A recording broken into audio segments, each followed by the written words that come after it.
you could talk on misunderstood. You could talk about someone being misrepresented in the media, but you can also talk about like NDAs, having gone through this. Like, what do you think of like Tiger's current situation? Like with his girlfriend that he broke up with. I guess he kicked her out of the house when she was on vacation, and now she has an NDA that she signed. It's a little different than yours, right? Because she signed it in the beginning.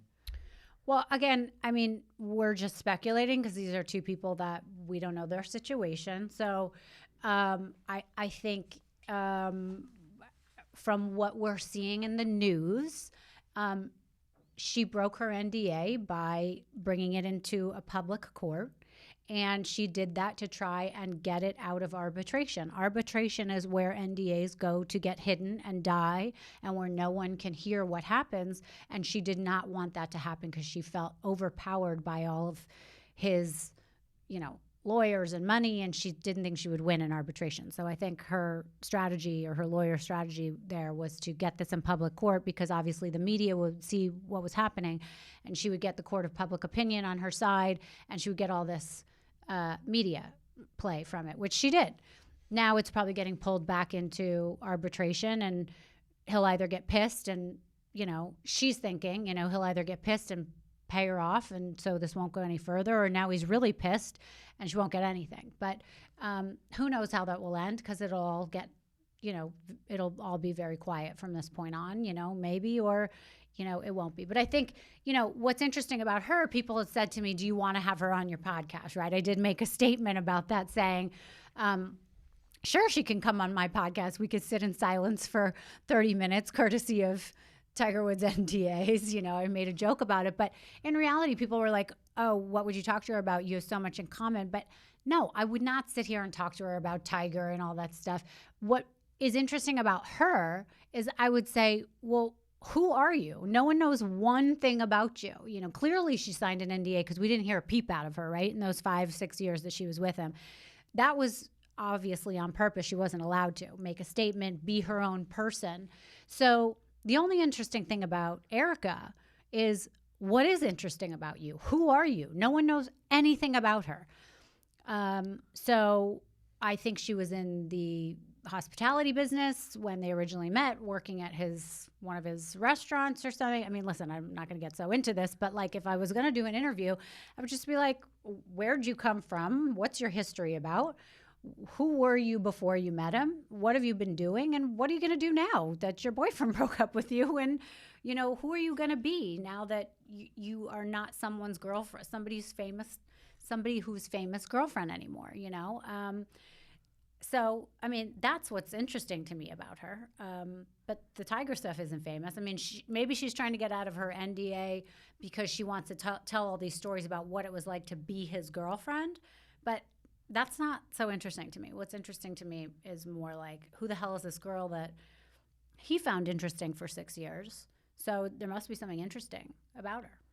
Right. Like, to me, it's like, your situation is different to me because the media painted you one way. They're not really painting her any way. It's like, why do you even care? I mean, I don't think anyone knows anything about her, nor do they care. But I think, I think it'll all blow over and no one will care either way. But I mean, if she was smart, she would want people to, she should have made a business for herself while she was with him. She should have done something so she could have been a person on her own. I think that's the curse of the Tiger Woods women, is that no one is given agency to be their own person besides being known as an ex of Tiger Woods. Yeah. So that becomes the curse. Do you want her on your podcast?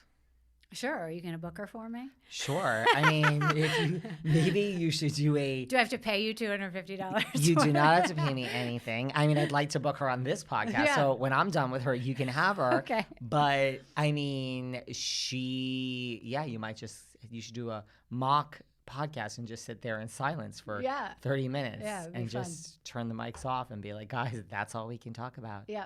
We can knit or something. We could do something interesting.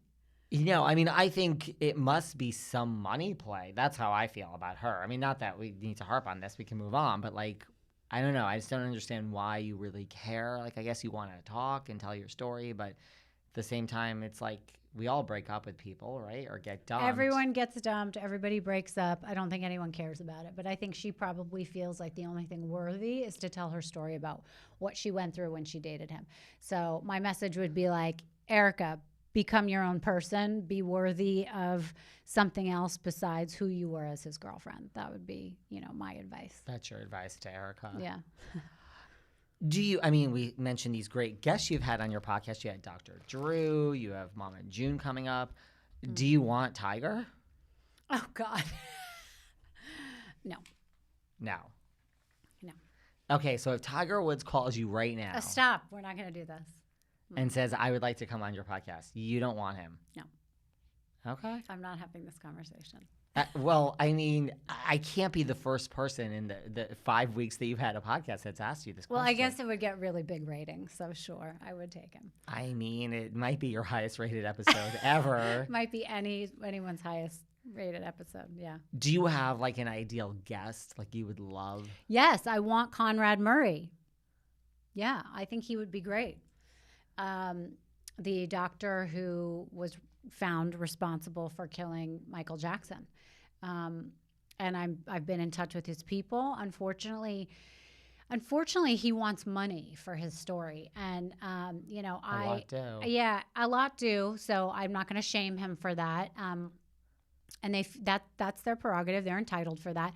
But, I don't agree with taking money for your story just because it makes it so awkward, about people who want to get their story out.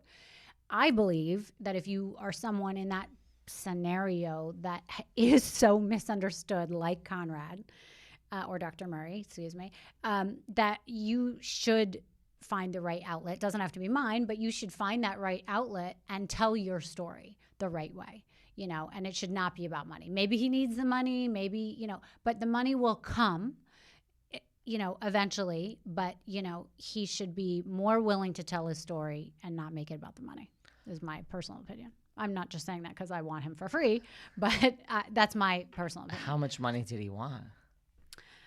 Should I actually tell you? Yeah. I have a guess. Okay, tell me. I would think 10,000. No. More? 50,000. 50,000? 50,000.